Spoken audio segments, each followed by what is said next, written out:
Sa mundong magulo, mula sa mapanuring mata ng mga tao, sa likod ng kanilang mga panghuhusga, sa anak ng Diyos, nahanap ko ang tunay na pahinga. Mga kaibigan laging kasama, ngayon bigla silang lumayo at naglaho na lamang na parang mula, kinalimutan na parang hindi ka kilala, iniwasan na lang ng basta-basta. Bigat ng damdamin, gabi-gabing ikinapanalangin, dala-dala sa pagpasok sa kapilya kung saan maririnig mga salita ng Diyos, salitang naglalaman ng kanyang mga utos.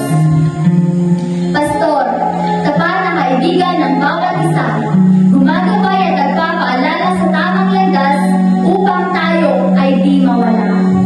Ilaw sa kadiliman, sandigan ng bawat kabataan, kabaitan niya ay di mapapantayan, pag-ibig niya ay di matutumbasan.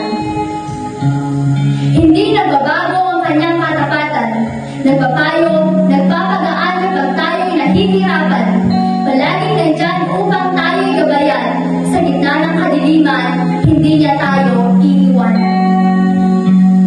Isang ama na handang pagsakripisyo, amang naglalaan ng oras upang makabuti tayo.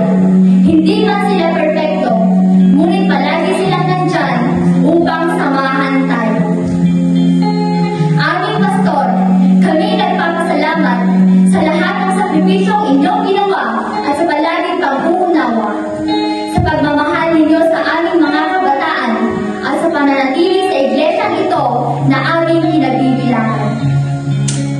Kaya mga kabataan katulad ko, huwag nating sayangin lahat ng ito.